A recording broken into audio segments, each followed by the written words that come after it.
位于中国北部边境的锡林浩特大草原，总是以其丰美的水草和宜人的气候，善待着在这里生活了上千年的蒙古族牧民。无论人类社会曾经经历过多么巨大的变迁，这里却一如既往地保持着它的古朴与纯净。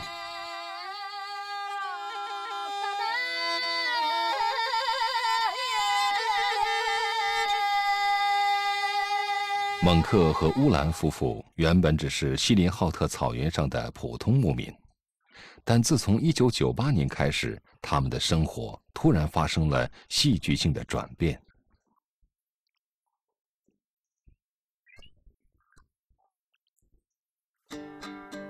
野生的黄羊来到了蒙克和乌兰的家。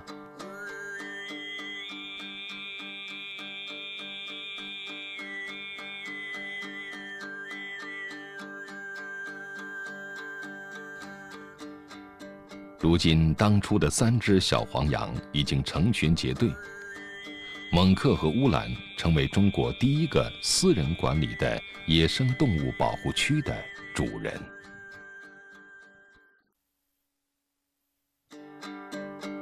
一次偶然的经历改变了他们的一生。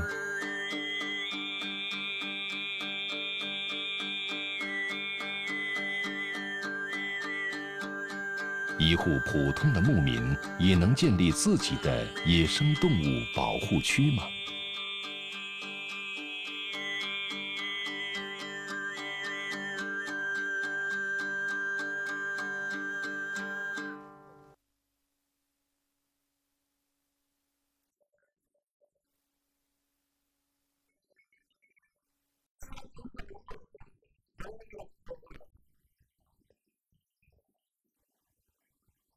生活在中国北部边境城市别利古台镇的牧民蒙克，等这个电话已经等了许久。打电话来的人他并不认识，蒙克几经周折才找到他。他的名字叫东日部，生活在几百公里外的萨季苏木。他答应蒙克要给他2头野生的黄羊。但东日部提出，黄羊不能免费地赠送给蒙克。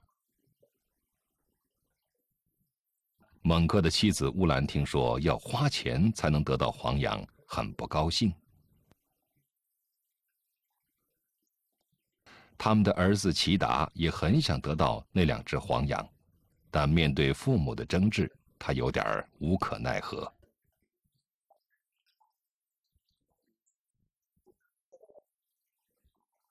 蒙克为什么一定要得到那只黄羊呢？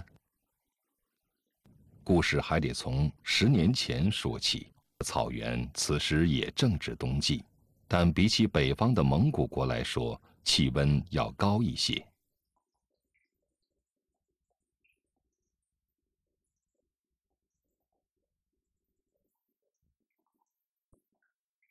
对生活在草场上的蒙克和乌兰来说，这只不过是最平常的一天。乌兰正在为蒙克做他最爱吃的羊肉面。那时他们并不知道，一件改变他们后半生的事情就要发生了。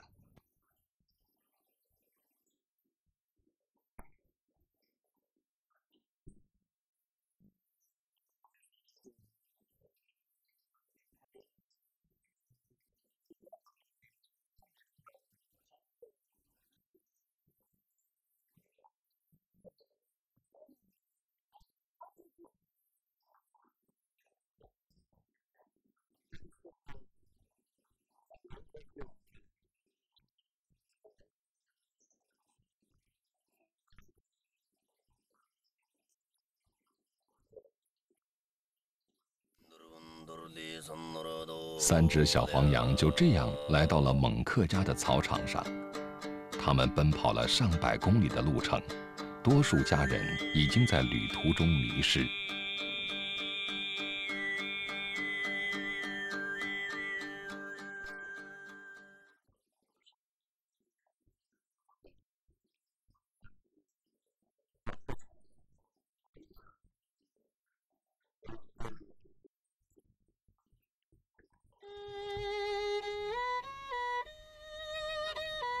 蒙克所说的父亲，其实是妻子乌兰的父亲，自己的岳父。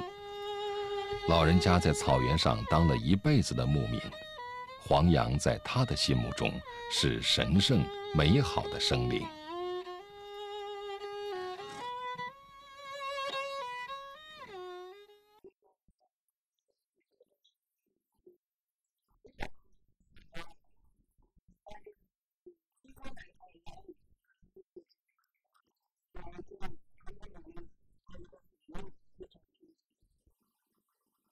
听了父亲的话，蒙克和乌兰就把黄羊留了下来。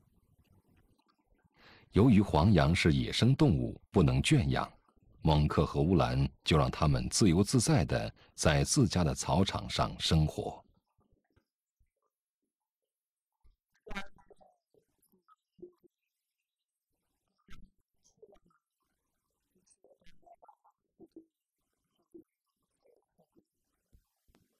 蒙克和乌兰自己也没有想到，牧场上的黄羊数量竟然在不知不觉中迅速地增长起来。但是一个新的问题让他们担忧：动物的近亲繁殖将导致免疫力下降、体质羸弱，甚至残疾等多种问题。如果这群黄羊再这样继续繁殖下去，后果将不堪设想。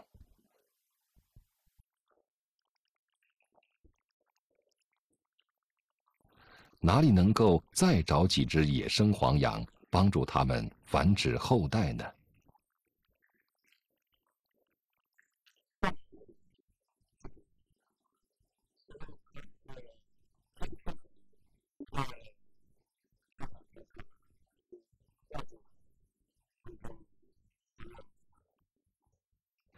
对于一个普通的牧民来说，要想找到成年的野生黄羊羊种，并不是一件容易的事。野生黄羊是我国国家2级保护动物，数量稀少，全国不足万只，散落在内蒙古、新疆等地的广袤草原中。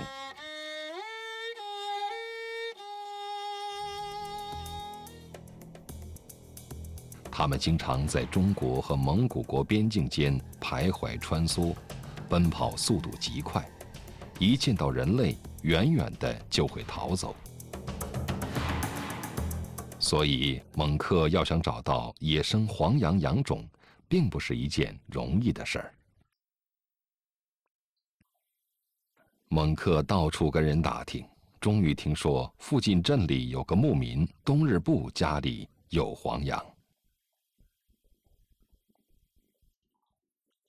但是东日部家里的黄羊不能免费地送给他们，这让蒙克和乌兰很为难。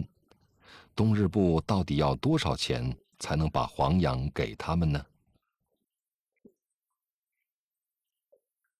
为了养黄羊，蒙克和乌兰已经从自家的牧场里分出5000亩地，作为他们的专用草场，家里每年的收入损失数万元。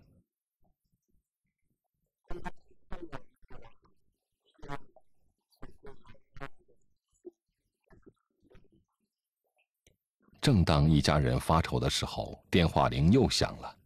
东日部和妻子商量后，决定只向蒙克收500元。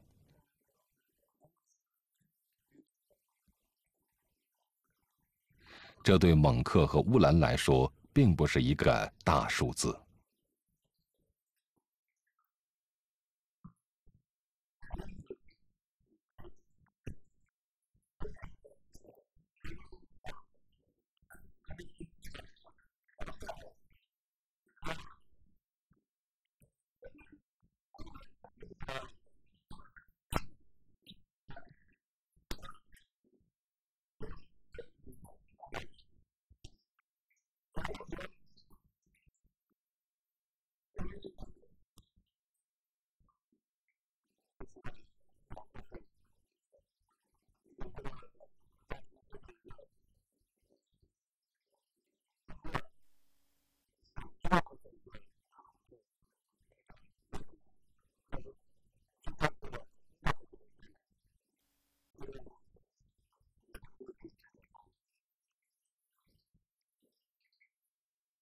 为了感谢东日部的好意，蒙克和乌兰要给他带些礼物。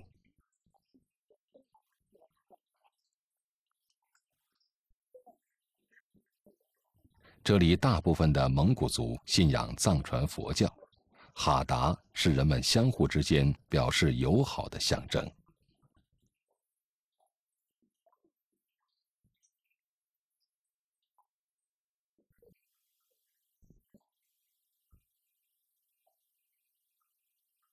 萨吉苏木镇离别利古台镇有500多公里的路程，蒙克开车来回需要10多个小时。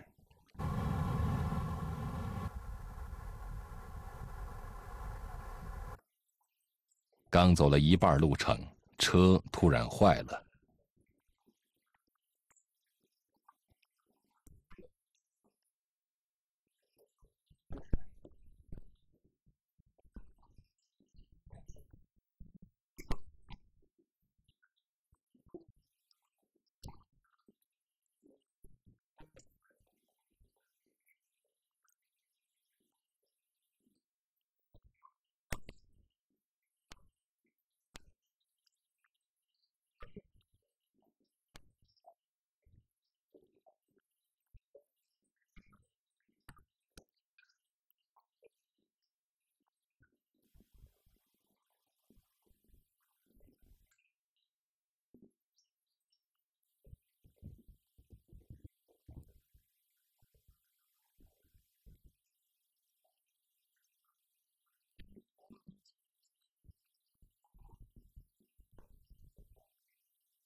东日部热情地迎接了远道而来的蒙克和乌兰。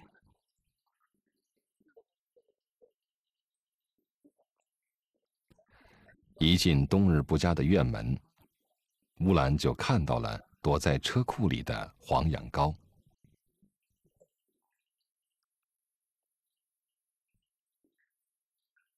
东日部的妻子正想给小黄羊喂奶。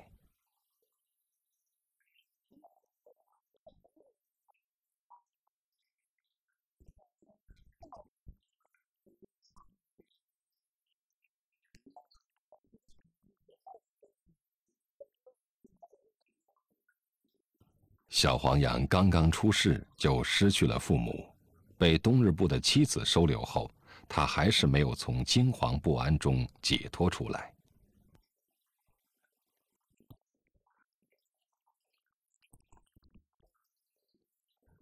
院子里还有一只大黄羊，它安逸地趴在地上休息。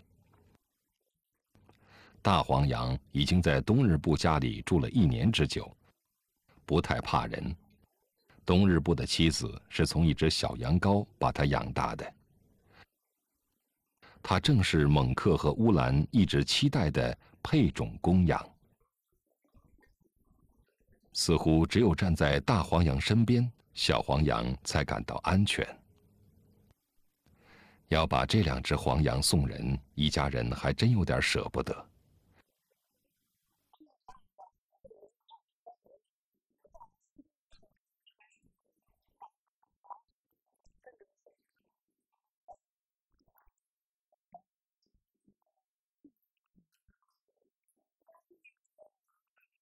如果不是听说乌兰家专门为黄羊建立了保护区，东日部是绝对不会把它们给人的。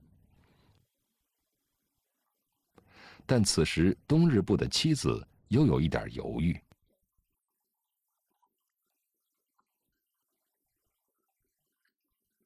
他会不会改变主意呢？乌兰觉得有点难堪。这时东日部的小女儿从屋里走了出来。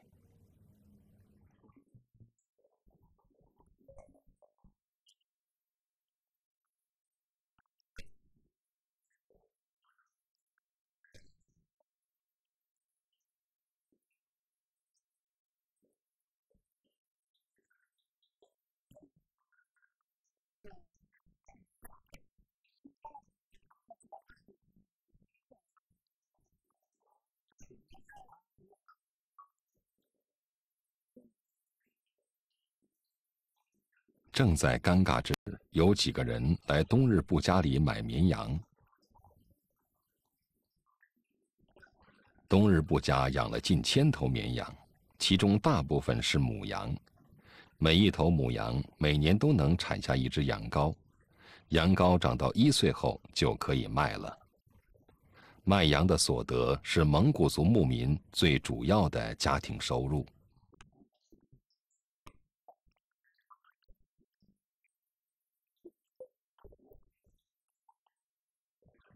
1岁左右的绵羊肉质鲜美，体重可以达到几十公斤，是出售的最佳时机。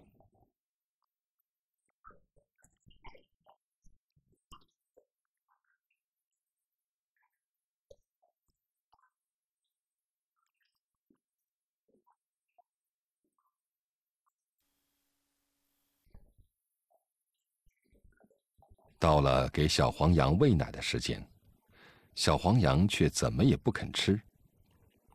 也许是这一天东日部家来的生人太多，小黄羊有点受惊。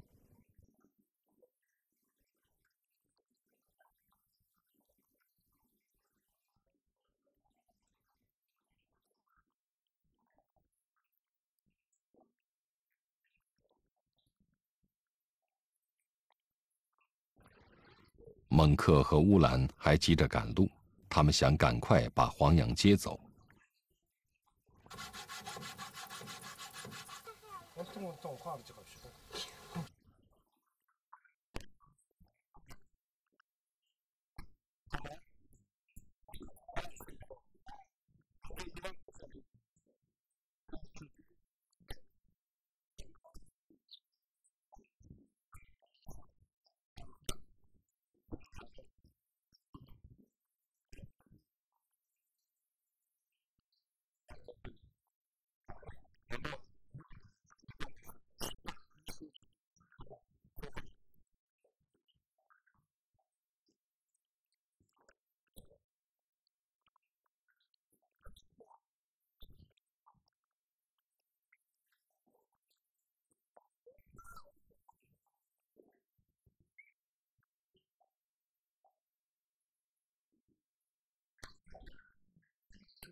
蒙克捉住小黄羊的4条腿，是为了防止它在挣扎时弄伤自己。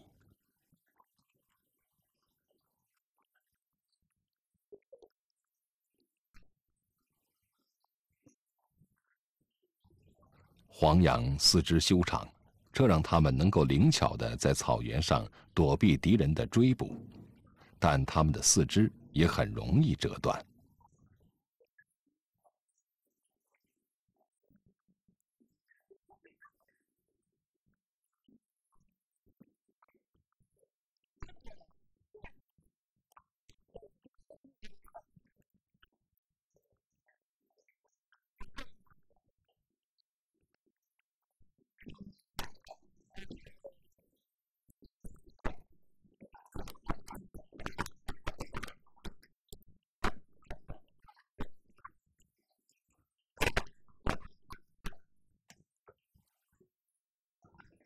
看着自己家的黄羊被别人拿走了，东日部的小女儿流下了伤心的眼泪。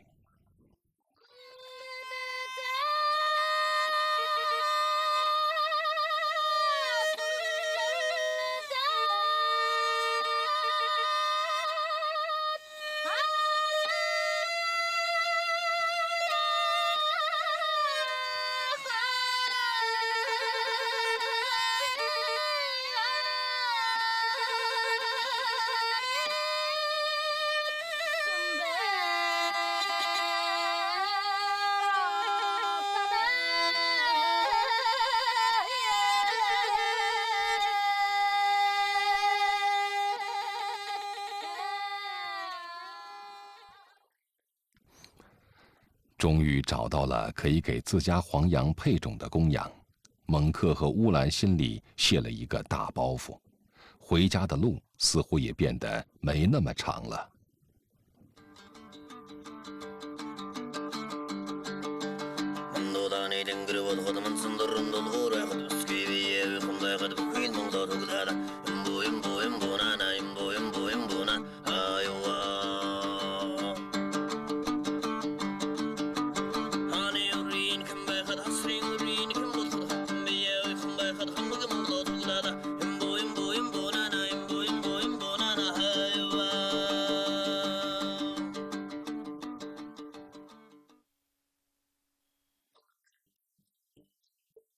四处打探，蒙克乌兰终于找到了黄杨种。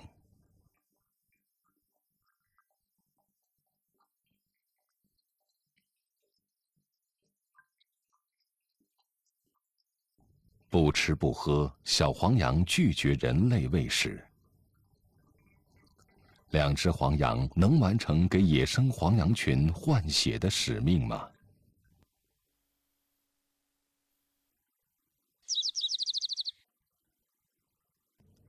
当一轮红日缓缓地从地平线升起，锡林浩特大草原迎来了又一个灿烂的黎明。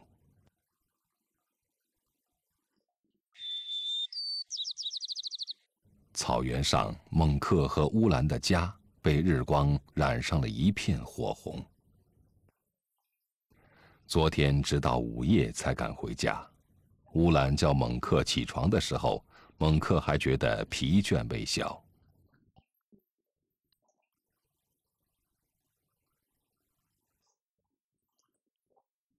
但乌兰早就起来了，他已经为蒙克准备好了早餐。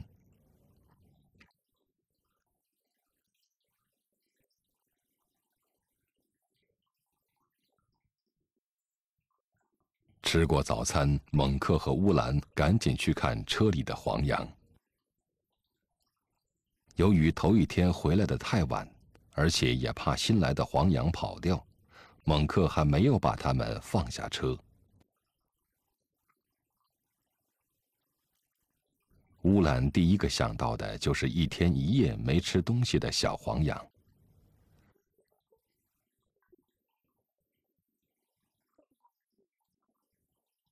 乌兰努力地想让小黄羊吃点东西，但小黄羊并不领情。它已经2天没吃东西了，这对刚刚来到世间的小黄羊来说是非常危险的。乌兰十分着急，有什么办法能让小黄羊吃奶呢？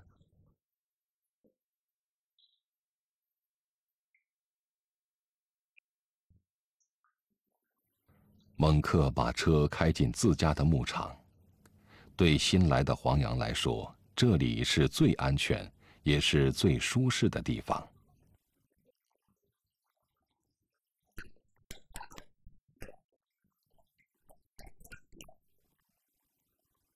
两只黄羊惊慌地跳下车。面对陌生的环境，它们显得不知所措。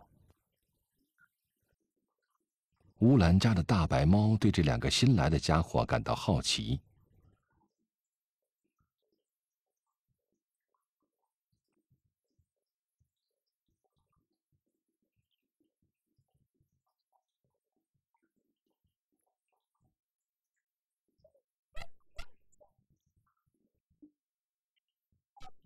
乌兰再次尝试给小黄羊喂奶，小黄羊还是不接受。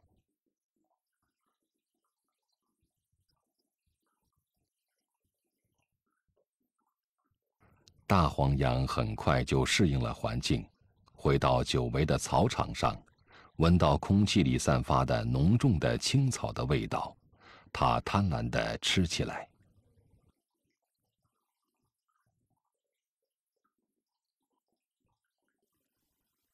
小黄羊总想逃出围栏，重新回到野外草场，野性的冲动不停地叩击着它的内心。乌兰想给新来的黄羊打点水喝，而此时小黄羊心里却酝酿着逃走的计划。他想到外面也许会找到自己的父母呢。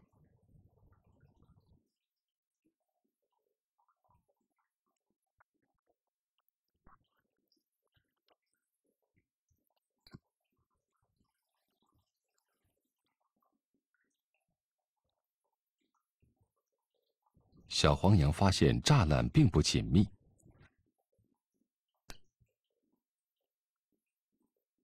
他尝试着想从栅栏的缝隙中逃出去。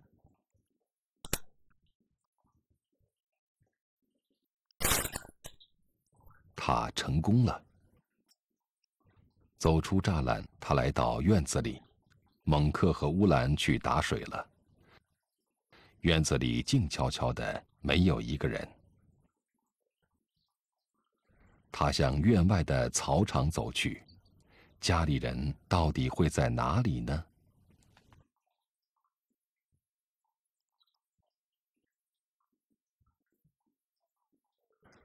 乌兰提着水回来时，发现小黄羊不见了。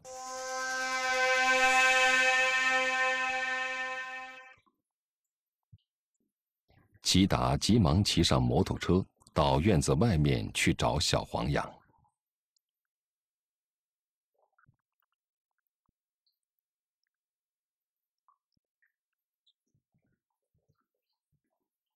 乌兰焦急地给邻居打电话，询问小黄羊是否跑到了邻近的牧场上。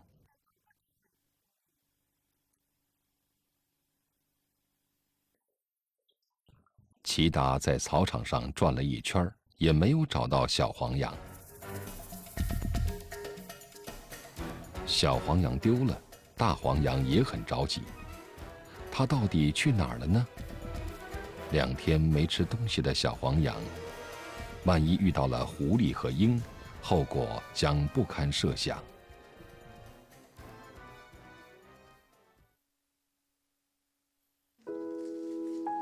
第2天，没有找到父母的小黄羊自己回来了。他穿越了第1层围栏，飞快地向记忆中的乌兰家跑去。他顺利抵达第2层围栏，围栏里就是乌兰家的院子了。但他无法进入围栏。大黄羊着急地跳来跳去。守候在栅栏边的乌兰给他打开了门，然后乌兰赶紧退后。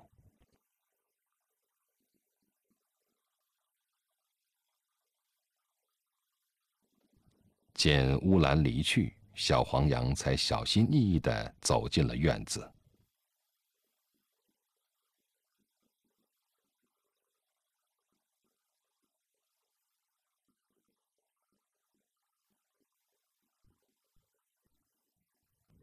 饥饿的小黄羊一进院子就追着大黄羊，想从它那里得到奶水。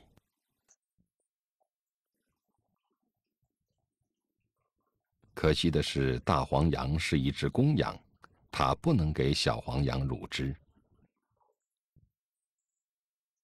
乌兰和齐达见此情景，赶紧抓住小黄羊给它喂奶。这次小黄羊还会拒绝乌兰吗？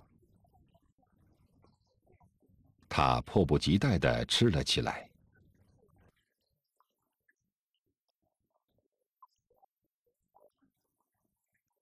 看着小黄羊吃奶的样子，乌兰开心极了。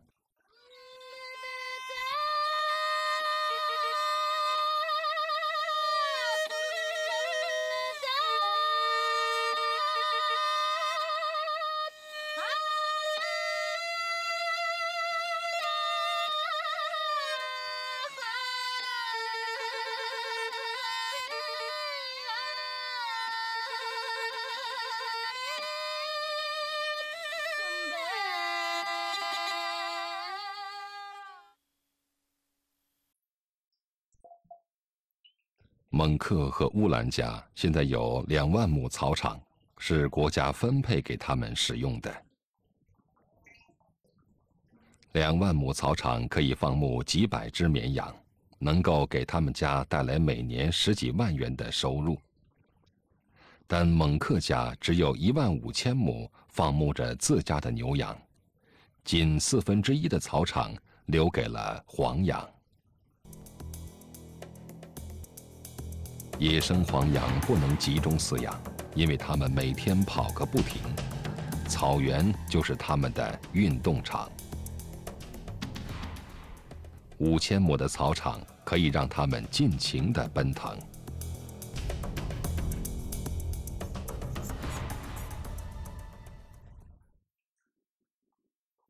让蒙克没有想到的是，这5000亩草场现在已经成了不少野生动物的家。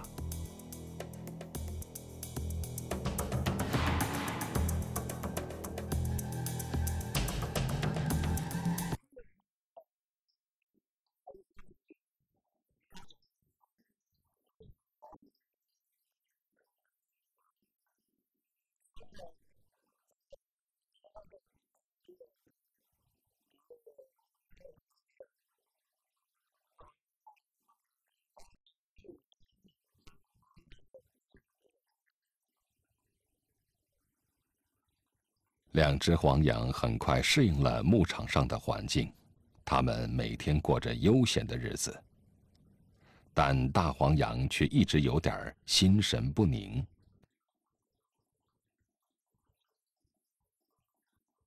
这一天，大黄羊对小黄羊做出了一个过分的举动。原来大黄羊发情了。大黄羊的行为让乌兰喜忧参半，虽然他很想尽快把大黄羊放到保护区去，但人工哺育长大的大黄羊能这么快适应野外的生存环境吗？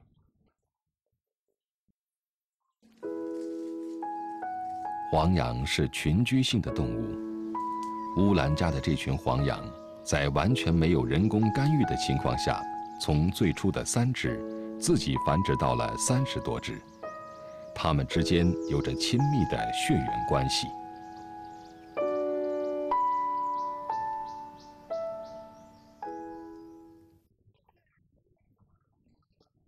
所以大黄羊要想打进这个黄羊群，完成繁殖后代的任务，其实是非常艰难的。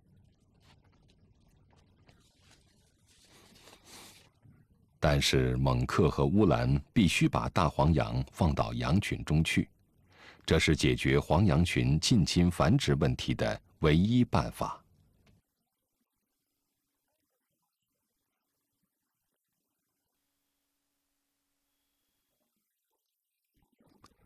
第2天，蒙克一家开着车到草场上去放大黄羊。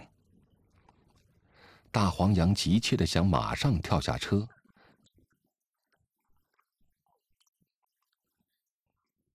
但到了草场上，他又有些犹豫，不知道是该继续前进，还是回到乌兰的身边。看着远处的大黄羊，乌兰的内心十分担忧。保护区的黄羊能接受这个外来者吗？他此去到底是凶是吉？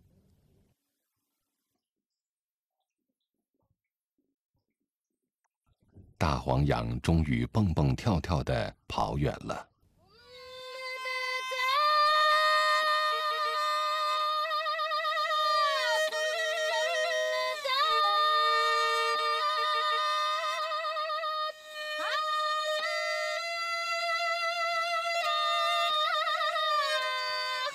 就在这时，天空突然出现了罕见的日食现象。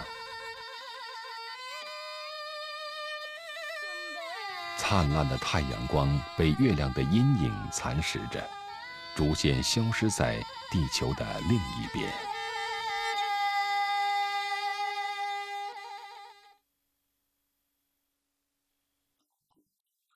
大黄羊孤身进入保护区，对他来说，那里是陷阱还是温床？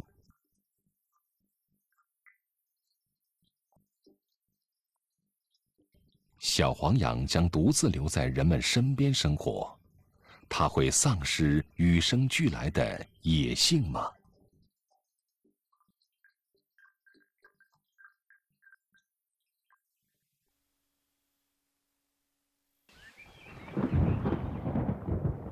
满天密布的乌云昭示着这是一个多雨的季节。与往年的干旱气候相比，锡林浩特草原今年降水丰沛，所以牧草的长势非常旺盛。但雨天对牧场上的牛羊来说却不是个好消息。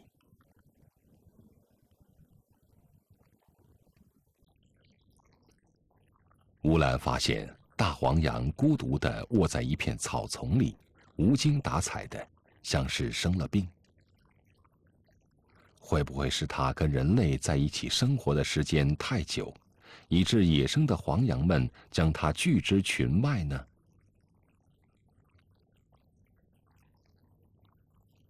乌兰担心下雨有可能加重大黄羊的病情，他想先把大黄羊接回家。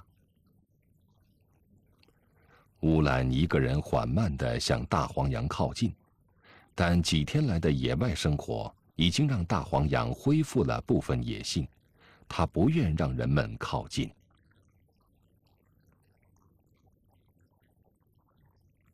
乌兰捉住了大黄羊，蒙克和齐达赶紧上前帮忙。大黄羊挣扎着，并不愿意束手就擒。蒙克和乌兰终于捉紧了大黄羊的4条腿，他们拎着它向卡车走去。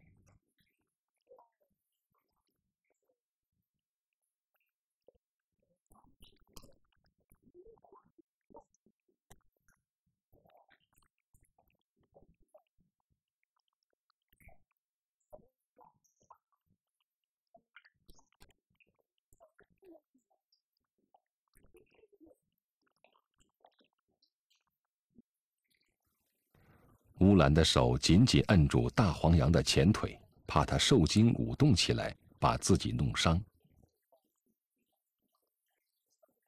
雨越下越大，雨水打在乌兰和齐达的脸上，他们的头发已经湿透了。终于到家了，蒙克一个人把大黄羊抬下来，把它放回到院子里。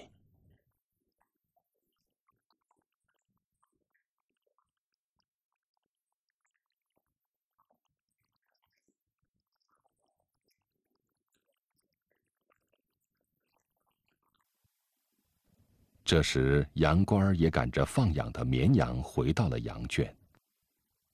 与野生的黄羊相比，家养的绵羊体质较差，遇到不好的天气，绵羊很容易得病。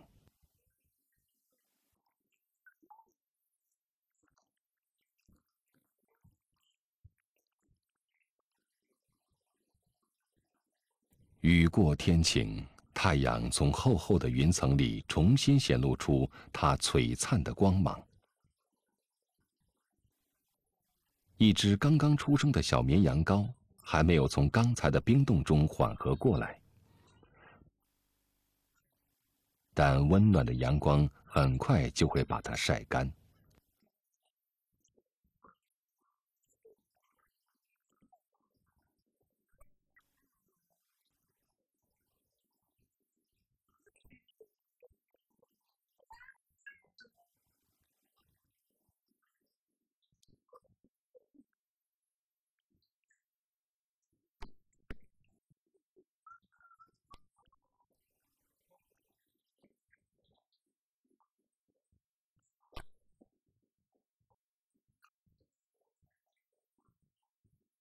大黄羊站在隔壁的院子里，向往着外面的世界。乌兰没有把2只黄羊跟绵羊们关在一起，怕它们受了委屈。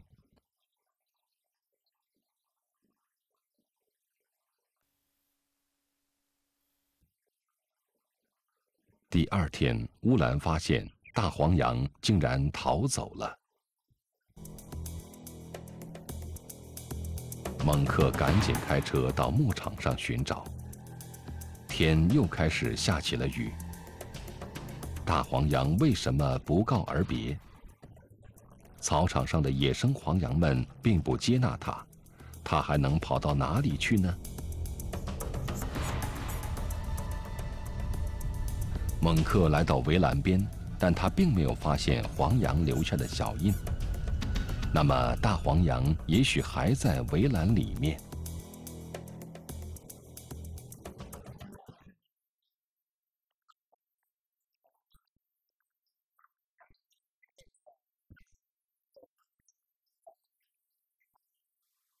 蒙克开着车围着牧场找，但上万亩的牧场，到哪里去寻找一只小小的黄羊呢？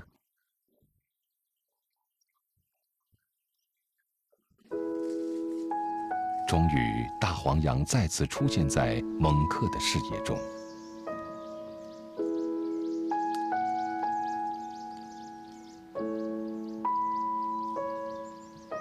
看来，他并不想得到人们的照顾。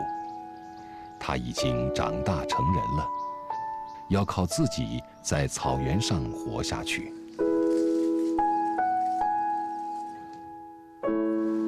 蒙克不愿再去打扰大黄羊，他开车离去了。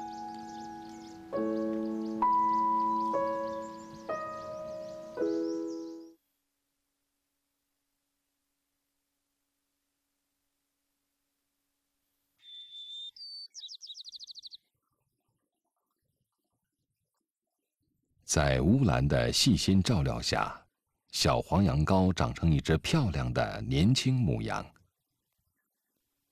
乌兰给它起了个名字，叫伊吉克。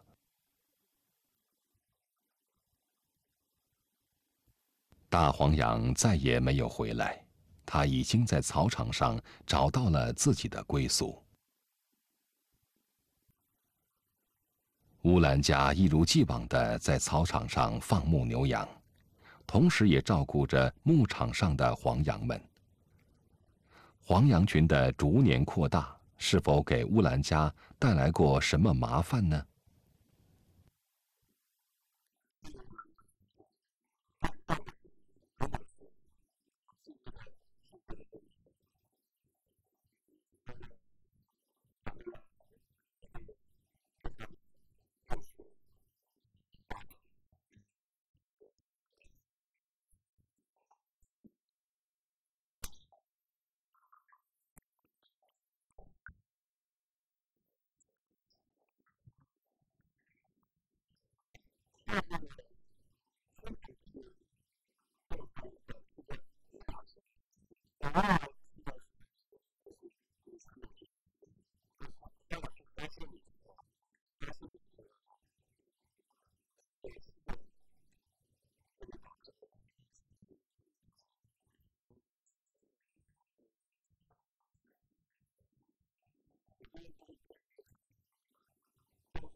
虽然得不到别人的赞许，乌兰还是执着地守护着他的黄羊。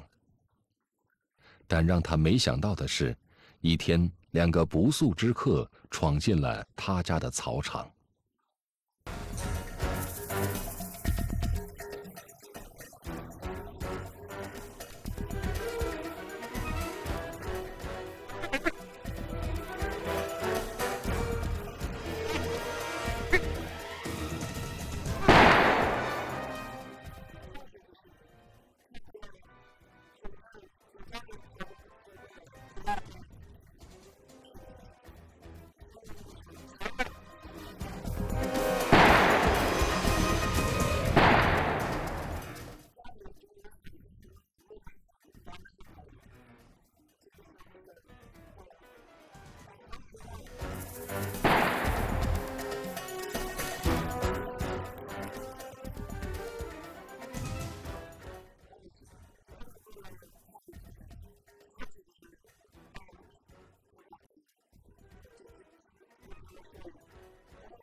经历了这次风波，蒙克和乌兰不敢掉以轻心，他们认真加固了所有的围栏。但是，仅凭这些看上去并不牢固的围栏，能挡住盗猎分子的魔爪吗？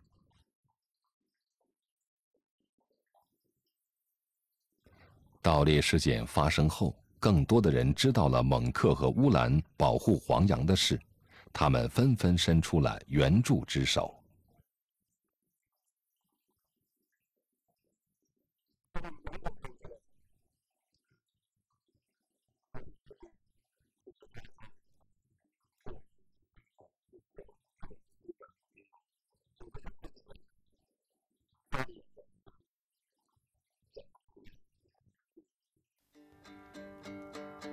各地的黄羊通过各种途径来到了蒙克家的草场上，蒙克家的黄羊越来越多了。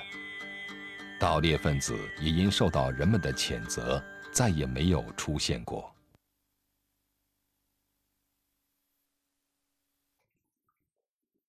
这一天，有重要的客人要到蒙克家拜访。乌兰正忙着制作蒙古族的传统食品奶豆腐。奶豆腐用新鲜的牛奶发酵制成，是牧民们喜爱的美味。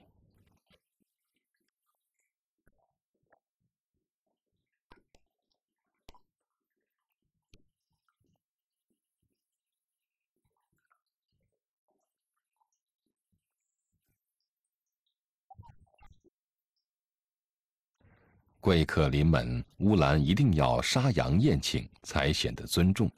这是蒙古族延续了上千年的习俗。乌兰要专门为客人挑选一只绵羊。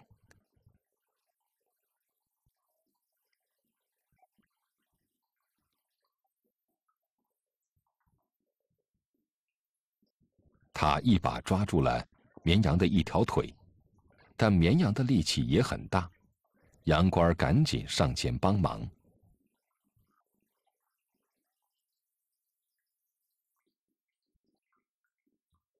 远处，乌兰饲养的黄羊伊吉克悠闲地吃着青草，他无需担心自己的生命安全，因为牧民不吃野生动物，他们只吃自己放牧的牛羊。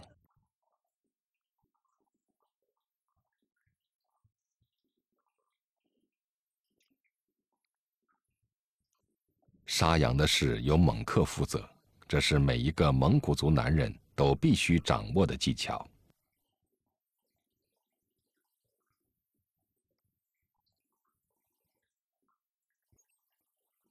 伊吉克不喜欢这个残忍的场面，每到这时候，他总是蹦蹦跳跳地躲开。到底是什么人让生活在草原上的蒙克和乌兰这么重视呢？来的人是别利古台镇的镇长，他是专程来看乌兰家的黄羊的。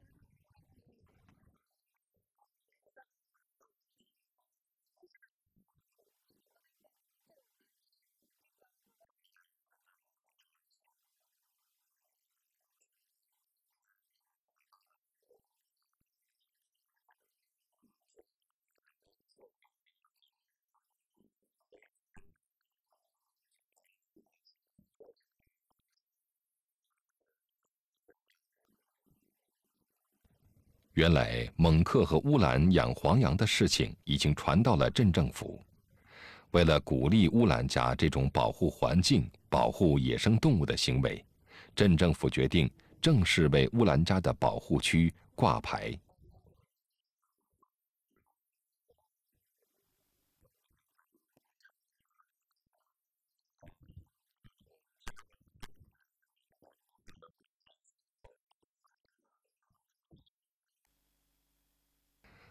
乌兰没有想到，自己家养黄羊的事竟然受到了镇长的关注，而且还有一个自己从来没有听说过的基金会要给自己资助。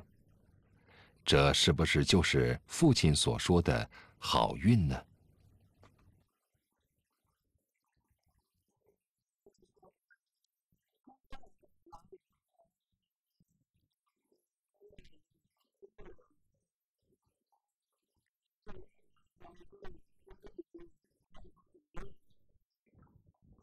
伊吉克虽然已经跟乌兰家生活了1年多的时间，但他还是不太愿意接近人类。对他来说，除了牧场上鲜嫩可口的青草，似乎也没什么值得特别在意的。然而这一天对蒙克和乌兰来说不同一般，保护区的牌子马上就要树立在牧场上。蒙克和乌兰成了中国第一个私人管理的野生动物保护区的主人。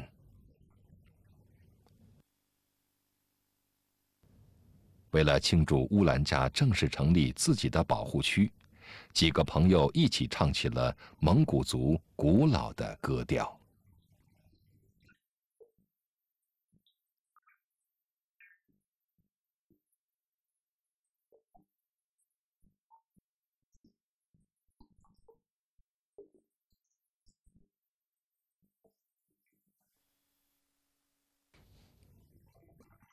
那达慕是蒙古族牧民最隆重的传统节日，总是在牛肥马壮的夏秋时节召开。牧民们在此时感谢大自然1年来给予人们的赐予。摔跤是那达慕的主要活动之一，摔跤手们肩上佩戴的彩条记载着他们昔日的荣誉，彩条越多，说明摔跤手获胜的次数越多。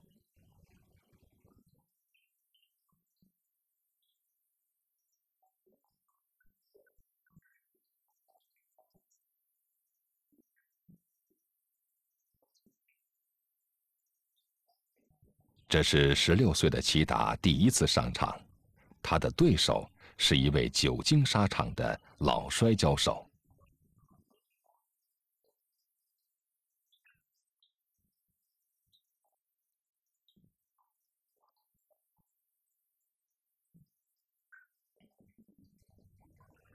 谁都没有想到齐达竟然获胜了。